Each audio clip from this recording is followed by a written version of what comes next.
Car ஓட்டும் நண்பர்களே, இது இருந்தால் மட்டும்தான் உங்களால் இந்த பிரச்சனையிலேருந்து தப்பிக்கவே முடியும். இல்லைன்னா வாய்ப்பே கிடையாது. நான் கார் வாங்கி கிட்டத்தட்ட 2 வருஷம் ஆச்சு. அந்த 2 வருஷமாக இவங்க இல்லாமல் நான் கார் எங்கேயும் எடுத்துன்னு போனதும் கிடையாது, வந்ததும் கிடையாது. ஏன், இந்த காரில் தான் இவங்க 24/7 இருக்காங்க.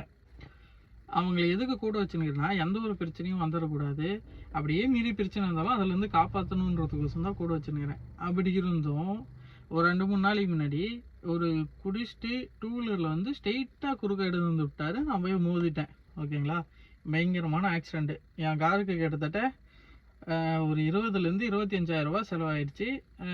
அது பத்தாதுன்ட்டு அவங்க 2 வீலருக்காருக்கு அவர் குறுக்கா அவரே வந்தாலும் இடிச்சது நாமன்றதுனால அவர் 2000 சில்லரை போட்டு விட்டு 2 வீலர் பார்த்துக்குங்க, நீங்கள் உங்கள் வேலையை பார்த்துக்குங்க அப்படின்னு சொல்லிட்டு விட்டுட்டேன். அந்த ஆக்சிடெண்ட் அப்போயும் இவங்க 3 பேரும் எதுவுமே பண்ணல. அந்த 3 பேர் யாருன்னா இது இருக்காங்க பாருங்க, இவங்க தான் அந்த 3 பேர். ஜம்முன்னு உட்காந்துக்கிறாங்களா பூக்கு நடுவில்.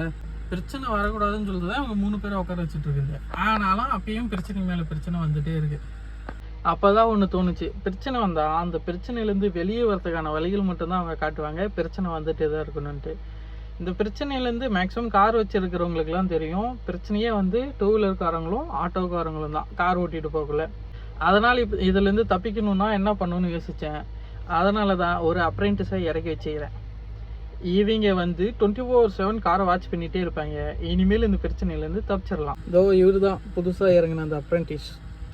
4K வியூ எல்லாமே இருக்குது. இப்போ தான் வந்து இவரை இறக்கி வச்சுக்கிறேன். இதை பாருங்கள், வண்டி நின்றுட்டு தான் இருக்கு. இப்போ கூட மானிட்டர் பண்ணிட்டு தான் இருக்கிறாரு. இவரு பத்தாவது வந்து இவருக்கு ஒரு அசிஸ்டன்ட் இருக்கிறாரு. அவர் பின்னாடி இந்த பக்கம் இது இருக்கிறாரு பாருங்க. அவ்வளோதான்.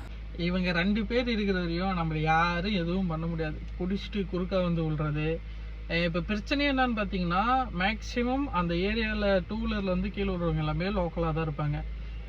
தப்பு அவங்க மேலேயே இருந்தாலும் நம்மக்கிட்டேருந்து காசு எப்படி வாங்குறன்ற ஒரு முடிவில் தான் இருப்பாங்க. அந்த மாதிரி தான் அன்றைக்கும் நடந்துச்சு. அதனால் அன்றைக்கே யோசிச்சு இவங்க 2 பேர்த்தையும் புக் பண்ணி இறக்கியாச்சு. இதுக்கு மேலே தப்பு யார் மேலேயோ அவங்க மட்டும்தான் அந்த இடத்துல ரெஸ்பான்ஸ் பண்ணணும். நமக்கு ஒரு பிரச்சனையே கிடையாது. நம்ம 1 ரூபா கூட காசு தர தேவை கிடையாது.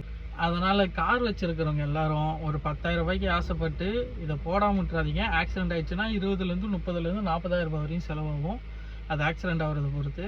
அதனால் முக்கியமாக டேஷ் கேமரா இன்ஸ்டால் பண்ணிடுங்க. மெயினாக டூர் போர்டு வச்சுட்ருக்கோங்க. ஏன்னா நம்ம தான் நிறைய இடத்துக்கு போகவும் வருவோம். அதனால் டேஷ் கேமரா வந்து ஆர்டர் பண்ணியிருக்கேன். இது இப்போ தான் வாங்கியிருக்கேன். இது எப்படி ஒர்க் ஆகுது என்னன்ட்டு பார்த்துட்டு இதோட ரிவ்யூ வேணால் நான் கூடிய சீக்கிரத்தில் போட்டு வர்றேன்.